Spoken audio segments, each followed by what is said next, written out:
Hello, my good friends. Mike Shreeve here, founder and head troublemaker of the No Pants Project. You are listening to episode 21 of the No Pants Show, How Intolerance Fuels Achievement. Before we get started, I want you to take a moment to think back what would be about 2.5 months ago to the goals you set as New Year's resolutions, and to ask yourself, of those goals, how many did you achieve?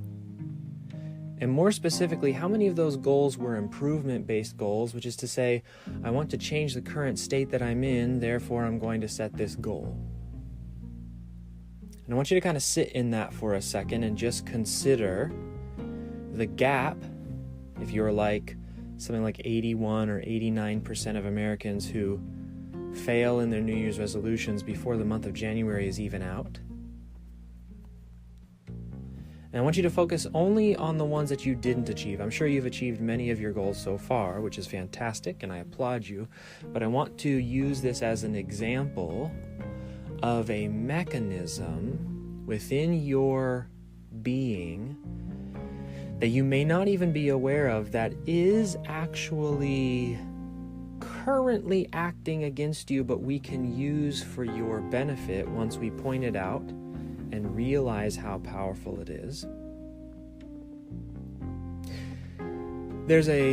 So just think about that for a second, and while we do, I want to talk a little bit about an ancient Greek poet whose name I'm going to say 7 different times just because I know I'm not saying it the right way. I'm even going to spell it so that I don't look like, such a goofball here. I believe his name is Archilochus or Archilochus or Archilochus, or I'm just going to spell it Archilochus. He was a Greek lyrical poet, also potentially a soldier.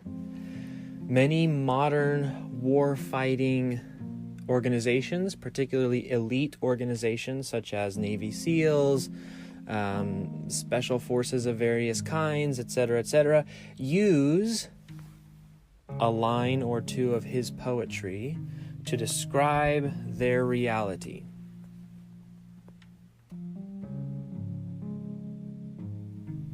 It goes like this. He says, "We don't rise to the level of our expectations. We fall to the level of our training." So one more time. We don't rise to the level of our expectations. We don't become, in other words, the ideal. We don't rise all of a sudden to the second we set a goal, the next day, all of a sudden we're the kind of person who easily achieves that goal. Consider, for example, if you don't normally work out January 1st or whenever you set the goal of improving your health, you don't the very next day become an elite athlete. So we don't rise to the level of our expectations. How many times have you disappointed yourself? If you're honest with yourself, it's probably quite often. If you're objective about the behaviors you engage in, it's probably, every day. So we don't rise to the level of our expectations, we fall to the level of our training.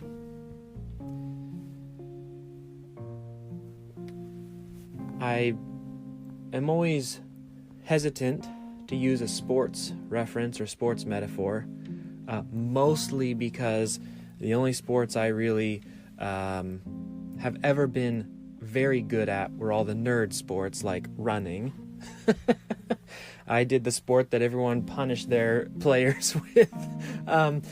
But it is important because it was I think, an event of human achievement, and I would even say historical event, when Michael Jordan, in a series of critical games in basketball, had the flu and still was able to carry his team to not just victory, but critical victory under extreme circumstances outside of the fact that he was sick. Many of us, as we are building our business, are not building our business in ideal scenarios where money is oozing out of our ears and we're building the business because we have nothing better to do and we just want to entertain ourselves. Most people, and don't let the media fool you, most people become entrepreneurs because they have to become entrepreneurs.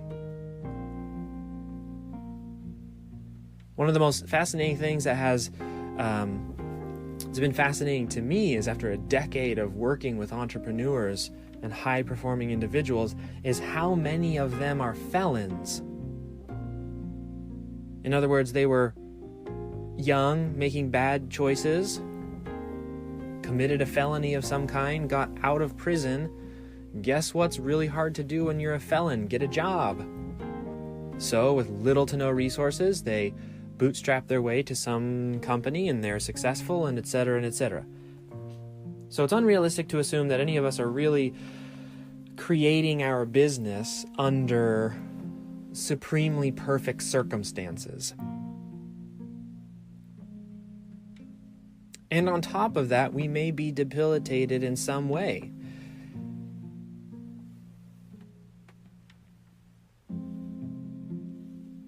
It may be physically, it may be mentally, it may be emotionally, it may be lack of experience, it may be,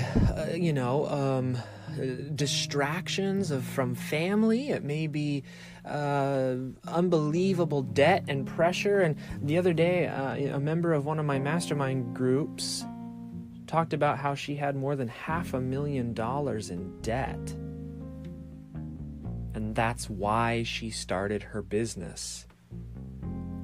The reason I'm bringing all of this up is because this is what, essentially Michael Jordan was under that level of duress. Not just, basketball's hard and the team's really good and I need to be the champion, but I'm sick. If we lose this game, if we lose these series of games, if I don't perform better than I've ever performed in my entire life, we're going to lose it all, and et cetera, and et cetera, and et cetera. I think many of us can relate to maybe not doing it at the National Basketball Association level, but having similar circumstances in our lives where we need to perform way higher than anyone would expect. Well, Michael Jordan, being the incredibly hard worker. I didn't say talented. Michael Jordan wouldn't even call himself talented. He would call himself a hard worker.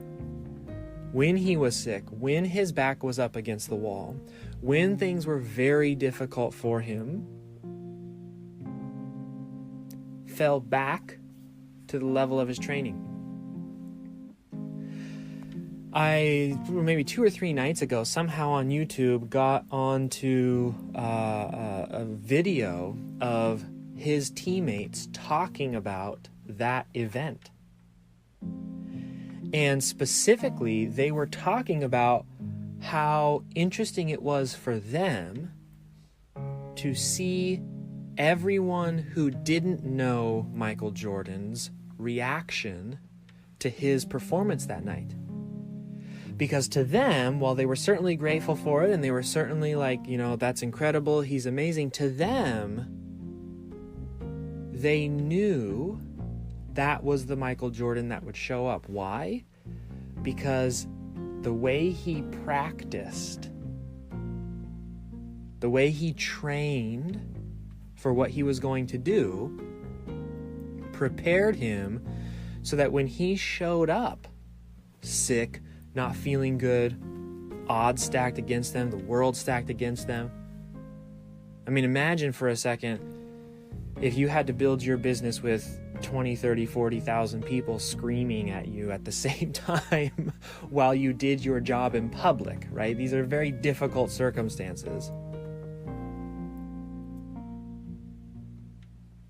But when everything was stacked against him, he was able to rely on what you could call his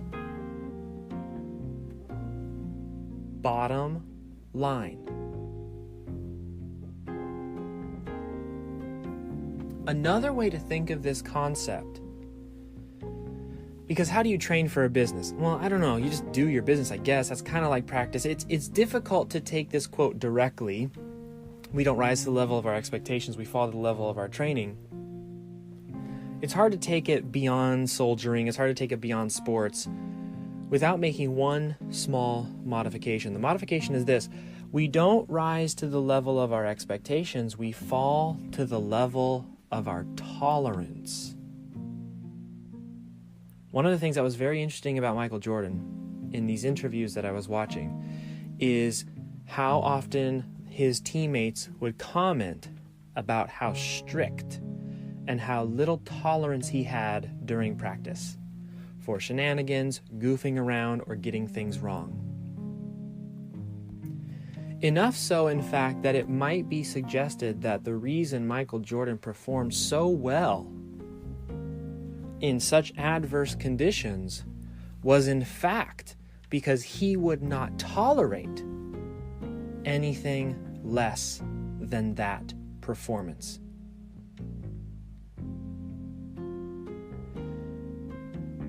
Now, what does this mean for you?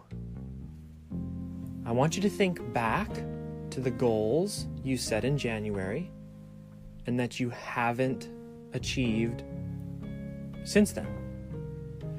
I think what you will find is that you didn't rise to the level of your expectation, but instead you fell back to what could be called your bottom line, your lowest viable standard.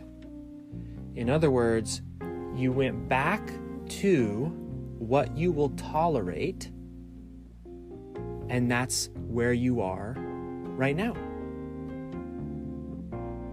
This is not unusual. I can say this on a podcast that will likely get between 300 and 1,000 listens within 24 to 48 hours, and I can say it with confidence knowing there's going to be a broad range of people listening because this is a human condition, which is to say, your brain desiring stasis-driven comfort will fall back to your level of tolerance.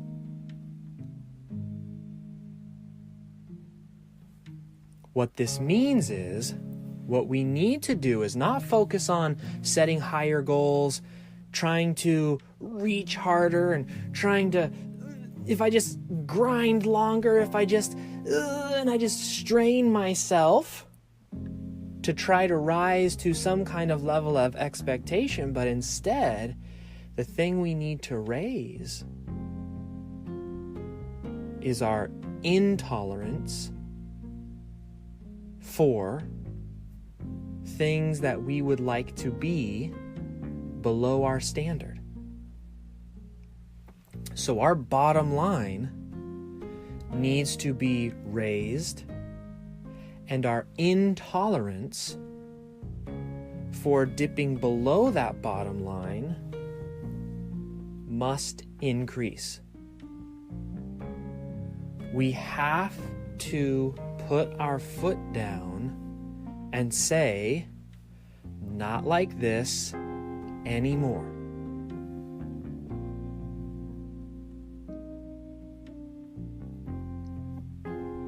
Let me give you some examples of where your lack of intolerance is making your business difficult to run.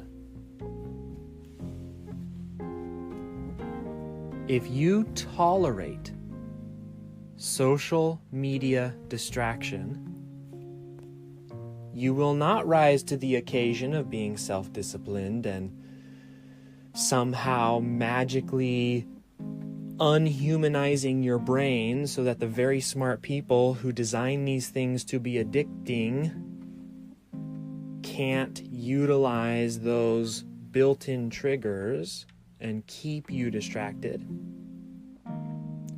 So if you tolerate even a little bit of social media distraction,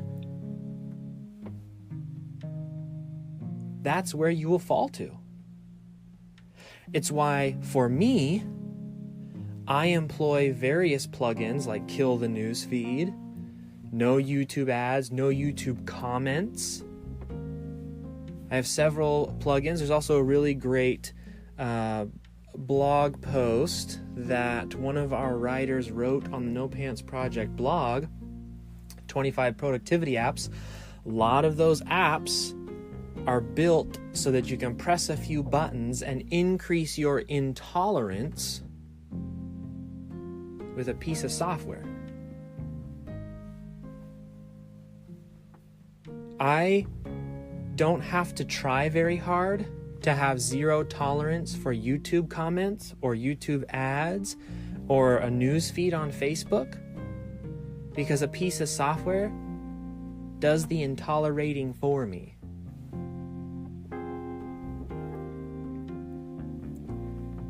Your tolerance for late night client emails is why your client emails you late at night. If you say, I will not tolerate this, one of two things will happen. Either the client will no longer be your client because you will fire them, or they'll get the hint and you won't have to deal with it. The income level that you are at right now is the income level at which you will tolerate. And you can argue me blue until we're both blue in the face about what I just said about income. You can scream and say I'm the worst person ever, and how dare I say something like that, but consider the things in your life that you simply do not tolerate, and think about what you do to hold that line. I do not tolerate anyone messing with my family. And I would go to extreme lengths, and have done so in the past,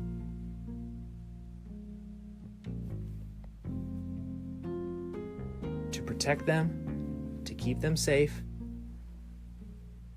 to make sure that nobody messes with them. That same willingness to preserve the bottom line in that scenario can be used to increase your income, increase your results, increase your happiness, increase your and etc. and etc.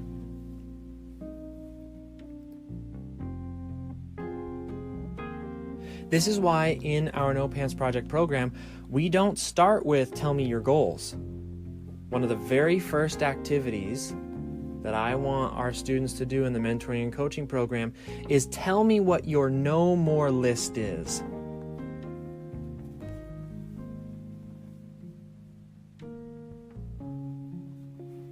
Tell me what you will no longer tolerate in your life. Why? Why would I ask them to basically start the program by being angry and saying, this is not what I'm going to deal with anymore, and I don't want to be this way anymore, and I don't want to be treated this way anymore, I don't want to feel this way anymore? Because as many beautiful goals as they will set for the rest of the program, as many beautiful aspirations and dreams and public announcements of I will do this and I will do that, I know that what will eventually come to pass is they will fall back to the level of their tolerance. Now, for those of you who say, well, intolerance is a bad word regardless of context, we must tolerate all things.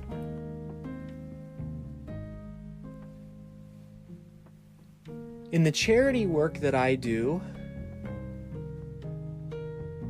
we practice extreme intolerance. Tolerance breeds passivity. Oh, that's fine. Yeah, I can tolerate that. That's cool. I don't really... Oh, entire villages in Africa are being wiped out because poachers are destroying and taking in... Oh, yeah, that's fine. I don't really worry about that. Oh, you mean there's communities around the world who don't have access to clean water? That's whatever. I don't really care. Oh, you mean there's homeless mothers in Dallas? Okay, I don't really, whatever. I don't care about the kids. Don't care about the mothers. That is tolerance in this regard. Okay? You have to be careful about assuming blanket meanings behind all words, because it is the intolerance of those injustices that has built the nonprofit organizations that fight to solve those problems. I will not stand by and allow mothers with children to sleep on the streets. I will not tolerate the slaughter of animals. Can you believe, I'm not really even big into animals. Like, I'm not an animal person. I don't have any pets. I don't, I'm just incredibly bothered by the fact that my son, by the time he is in high school, may very realistically not know what a rhinoceros is because they will be extinct. And they will be extinct because of some ludicrous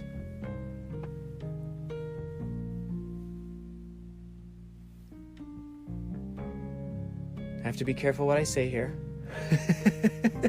But this is my level of intolerance. This is what I'm talking about.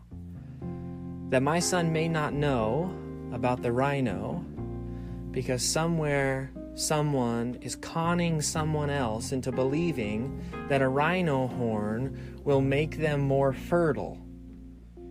And there's an entire trade, and I won't say where that trade is based. You can do the research on your own. I don't want to offend anybody here, but there's an entire trade based off that. I'm not going to tolerate that. There's so many levels of that I just find disturbing.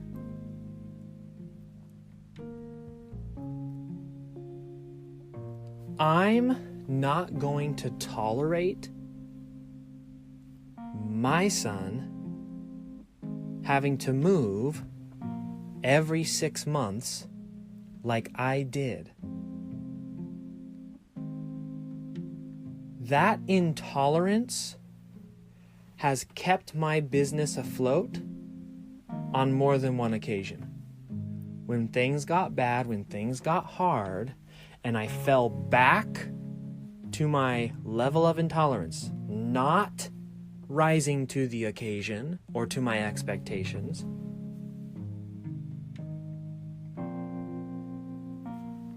it was the intolerance of that event that kept me going to find the strength to achieve what I was trying to achieve.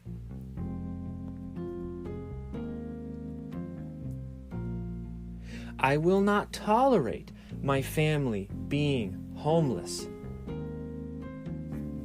Even though more than once in the 10 years that I've been doing this, things have approached that level. They've gotten dicey. There's ups and downs. Jim Rohn says there's time to harvest, there's time to sow. There are winters and falls and springs and summers. What I am suggesting to you is to take a moment to consider where your bottom line is right now And if your bottom line is high enough for you to actually achieve what it is that you want to achieve. The fastest way to get to where you want to go is not to set more goals and to set higher goals and to dream bigger and hurrah, rah, rah, and to scream self-motivations at yourself. You are not programmed to function in that way. So make it easy on yourself. Find the source of what your brain uses as the standard and raise that. If you're in one of my programs and if you're in the No Pants Project coaching and mentoring program and you're listening to this episode, I highly recommend that if you are not where you want to be, that you go back to the first few videos and you revisit that no more list.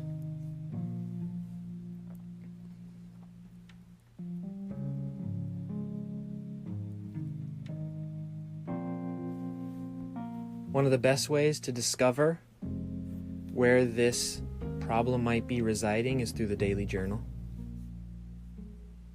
Because one of the things that you will see if you continue to journal over time and you continue to journal about the same things over and over again, you will begin to see the patterns that you fall back to. And when you can spot them, you can say, no more of this. No more. I'm not going to have no money in the bank anymore.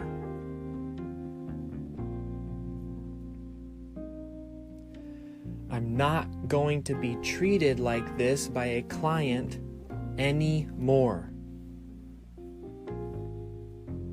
I'm not going to travel for work anymore. And then you work to convince yourself that that truly is your bottom line.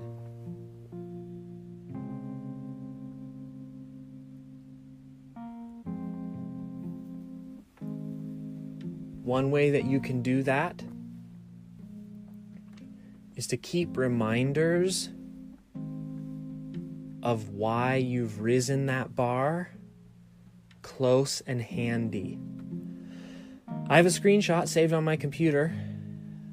That screenshot is one that I'm using quite a bit right now, and it is a screenshot of $1,000. That $1,000 is all I had in the bank when I had to make more than $40,000 in staff payments in less than 48 hours. $40,000 in payroll and only $1,000 left in the bank. You can imagine the stress. You can imagine the pain. You can imagine the gray hair. You can imagine some of you have been in a similar situation. $20 in the bank account and rent's due tomorrow. Oftentimes what we do is we just suppress it, put it aside. We try to hide it because it makes us uncomfortable. It makes us feel gross. It makes us not want to relive those memories. And then what happens? We forget. And our tolerance, our bottom line, remains at the same level as it was before. I'm not afraid of the pain, because that pain, if I just relive a little bit of it, can prevent me from a lot more of it. It can remind me why I need to keep my low standards high. why my bottom line must be raised. And look, I'll be honest with you, it's difficult to raise your bottom line. You're not going to raise your bottom line from, I won't tolerate less than $1,000 a month to I won't tolerate less than $1 million a month. That's not going to happen. Now you're just back in that cycle of we don't rise to the level of our expectations, we fall to the level of our tolerance. It takes time, and it takes noticing patterns, and it takes belief, and it takes all the things that we've been talking about in this podcast and will continue to talk about. It takes work, it takes read psycho-cybernetics to alter your self-image, because what your self-image is essentially what you'll achieve. So maybe if you tolerate that people think that you're fat and ugly and don't look good, that you will continue to be that way even if your outside body changes, and all these sorts of different things can happen. But until you recognize that that's how you actually function, that you don't rise to the level of your expectations, but you fall back to your level of tolerance, you can begin to aim all of these different principles and all of these different ideas in the right place. How many millions of people read self-help books and never change? I've been in the self-help industry for nearly 10 years. It's been on and off. The early years were consumption, and then I started working with self-help people. I'm telling you, there are millions and millions of people who buy those books, who do those things, who listen to the audiobooks, buy the programs, and they don't do nothing about it. Why? Because for a day they might feel motivated, but it hasn't changed their bottom line. It feels good, but they can tolerate what they have.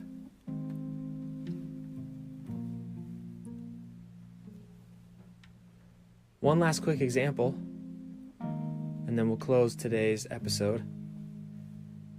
If the house is on fire and the flames are nipping at your booty, you can run pretty fast, because you do not have a tolerance for flame.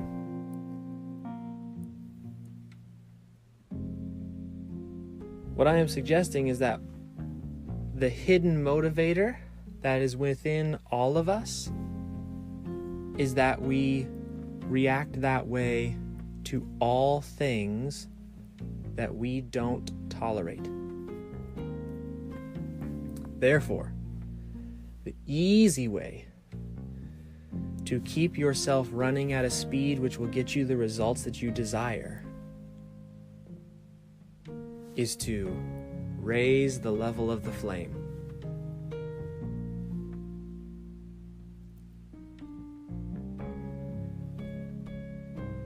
That, my dear friends, has been episode 21 of the No Pants Show, How Intolerance Fuels Achievement.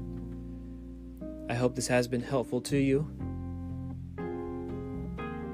As a disclaimer here, I do want to make sure that we understand what I'm talking about. Intolerance. I'm not talking about hate. I'm not talking about social intolerance.